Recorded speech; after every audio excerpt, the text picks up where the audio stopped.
What is good, y'all? I am Miles of Maps. Today, we are going to be reacting to a video called Really Interesting Maps That You Need to See. And we're going to find out if these are actually really interesting maps that we need to see. This is Miles of Maps. You're part of the Miles of Maps community, and that's what we do here. So let's get into it.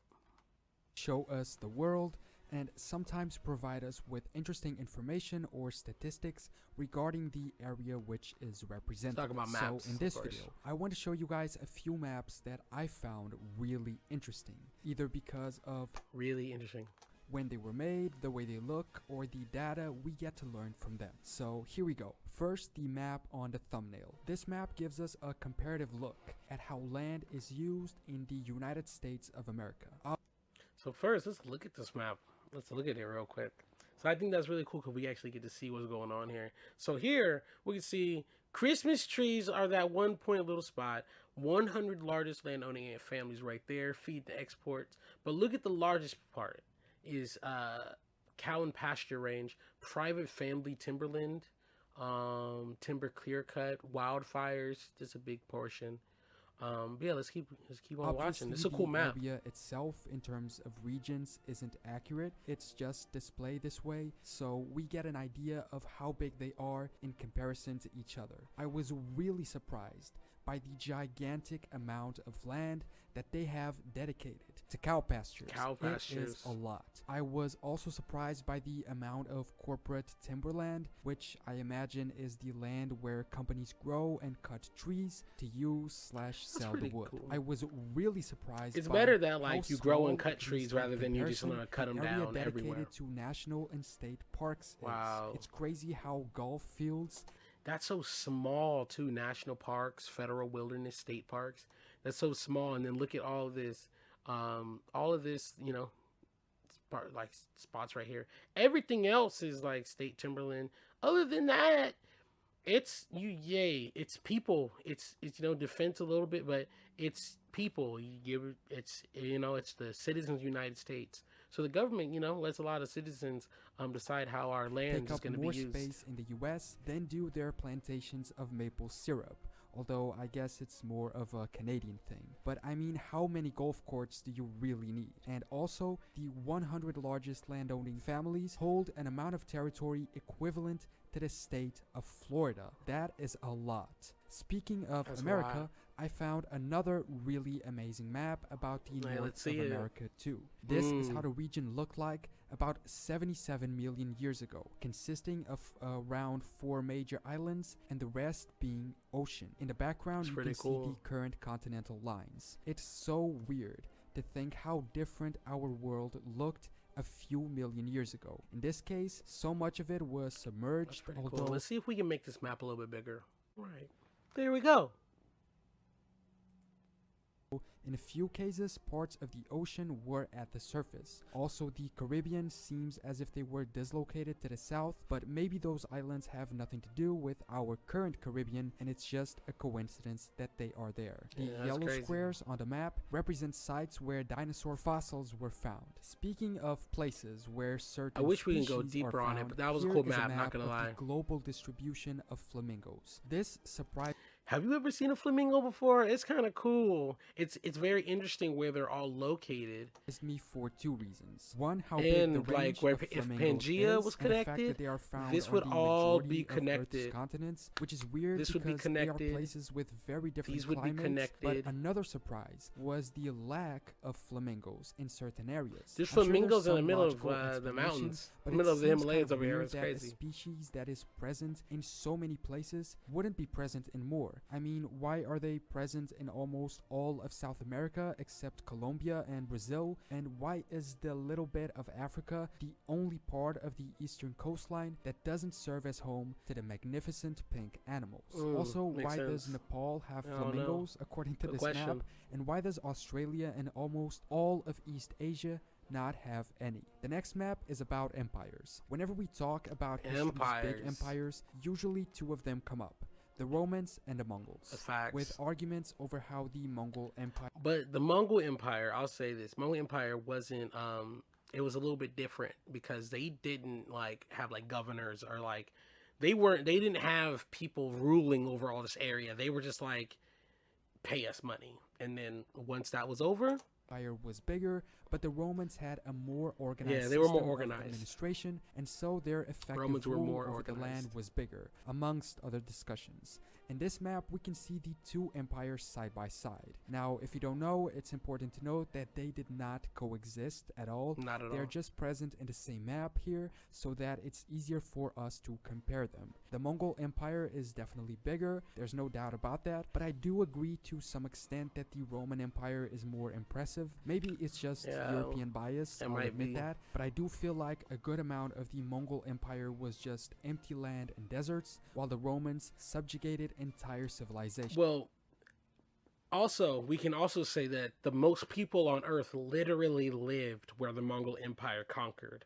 So there could be some European bias there, but at the same time, let's keep watching. But then again, the Mongols conquered China, so it doesn't really get more impressive than that. It's also cool to see how they overlapped in some of their controlled territory, making it so that these regions in blue and red stripes have a really interesting history of being able to say they were part of two of the greatest and most significant empires in history. This next map is the most interesting one for me. It shows us the educational background of world leaders for each country and overall. Now, the colors used for each of the areas isn't very optimized, if you will, because some of them are too similar to get a clear idea when you look at the map. Politics and economics is the most common education. Yeah, if we were to stop this real quick, area the hand is in the way. Leaders. But if we stop, it says at the bottom, economics. Let's see what it says after that.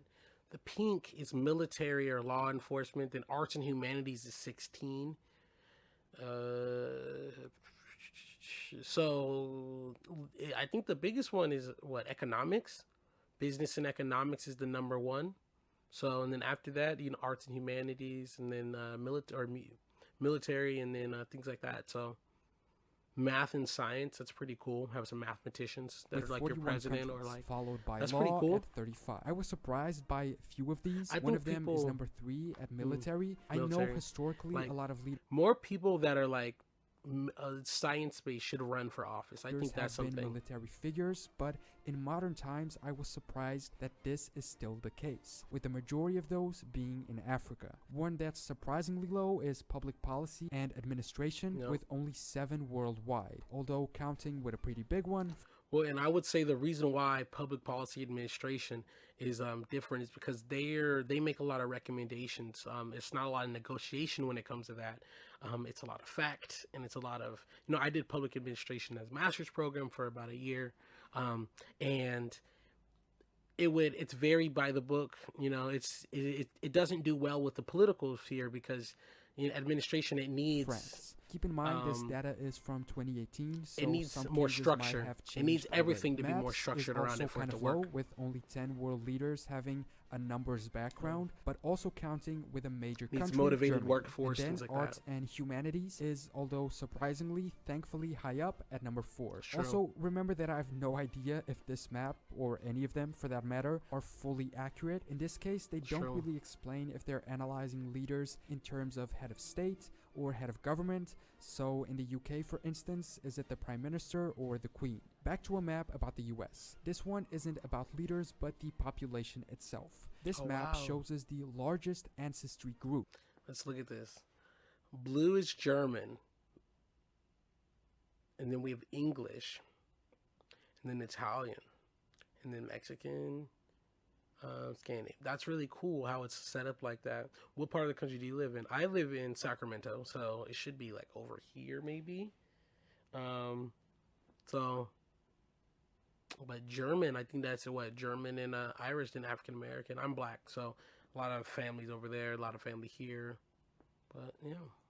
Groups in the US by county, also giving us a general idea of states and the US as a whole. Now again, to whoever makes these maps, choose colors that are different. Why is French and Japanese almost the same tone of yellow? But moving on from that, I was pretty surprised at some of the results. I had no idea that so much of the US population had German ancestry. crazy. It seems to be the most common in number of counties, although less people live in these areas, so it's not the biggest I wonder ancestry why. group in terms of real numbers. English comes next, followed by African Americans and Mexicans. I was also surprised by a few others, the amount of Scandinavians up north, the fact that there are still significant Native American populated It's cool. counties, Scandinavian. especially in Scandinavia. It's cold, and they're up north near like the Minnesota area, I guess. Oklahoma, and Over some there. Inuit people in Alaska as well. And we should also note the Italian and Irish majorities in the Native northeast American. coast around New York, Boston, etc. But like I said, these represent the number of counties where each ancestry group has the majority. They don't represent which ancestry group has the most people,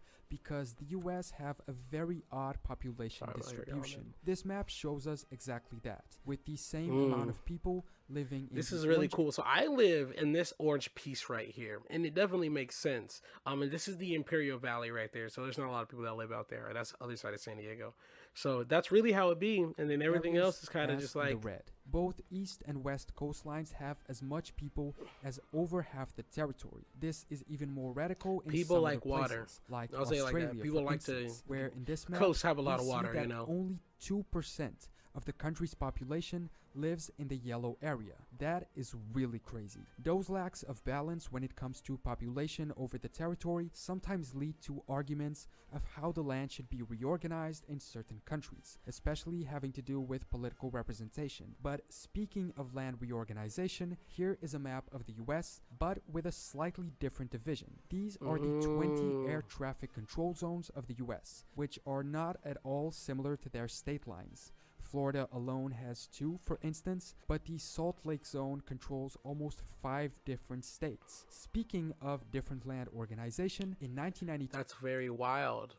So it means like if you were to fly into this area, Seattle would be the people you're talking to, Oakland are the people you're talking to. And I know why it's not San Francisco, because Oakland's also an international airport.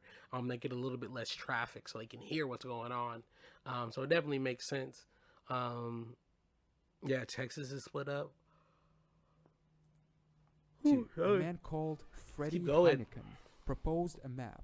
Sorry, depicting I've been what looking at could maps be, all day. in I'm his sorry, view, y'all. a I'm not viable yawning. I United love States maps. of I'm Europe, not yawning because of maps. consisting of 74 federalist states. But it's interesting how some countries would remain whole. Portugal, for instance, Greece, and Hungary, while others would be very much divided, like Spain, Italy, France, or Germany. Also, this division here of Serbia, Albania, and Montenegro would not cause any trouble at all. This next one is one I'm pretty sure I've already shown in previous videos, but I always keep coming back to it because it's just fascinating to me. This is our world, but upside down. The fact that we map our continents the way that we do is just conventional to my understanding. No, that's so true. what if we decided that north was down and south was up? It wouldn't make a It's weird difference how the exact because same like we're still floating in space. So land looks entirely different. it's true. And our perspective of it changes as Yeah. well. Another fantastic one is also Like, one I we really want to be so up, like America. Or America, everybody, like the northern hemisphere, XYZ, and that's where a lot of the land is as well. previously showed in part, Well, but now it have doesn't really in matter full, which part we're and on. it's this one, a map or graph, if you will, which shows us the continent of America and the countries that are along the Yep. same latitude So, lines. You have like Japan is around the same place where California, the West Coast is. Russia is more like up there. Portugal, Spain, Western Sahara, Mauritania. So you get to see like what the temperature is kind of like. So if it's hot in the Philippines, that means Mexico City is the top. So I guess Philippines is probably hotter than Mexico City. Australia's down here. Yeah, let's keep on watching. It's very weird to see how different countries with somewhat different climates coexist along the same latitudes. For instance, it's weird for me that Portugal is at the same latitude as New York and Japan, or that the UK is up there with Canada, that Namibia goes along to Australia, or that Cameroon are on the same lines as Indonesia. And finally, this map of Africa, which shows us the locations of giraffes and the Giraffe distribution of the patterns. different Giraffes are types cool of animals. patterns that they have. First of all, I had no idea that giraffes have Me different neither. patterns according to their subspecies or something, but it's also cool Maasai, to see how they vary Rothschild, South according to African, region. and And Golden. those are a few maps I found interesting Cool. and wanted to share with you guys. Thanks so much for watching. I hope you enjoyed them and the associated information and statistics that we kind of get from them. Subscribe if you want to catch So more yeah, videos. subscribe to their and I channel. will I see think that's general knowledge. I think we're probably gonna react to another one, but yeah, I think those were definitely really interesting maps. Let me know in the comments which one you like the most. Again, my name is Miles of Maps. We're trying to get to our goal of 1,000 subscribers. And what we're doing is releasing a video every single day. So join us every single day for a new video. Hopefully you enjoyed this one. Again, join us tomorrow for another one. Again, it's Miles of Maps. Like, subscribe, and share. Thank you. You have a great day.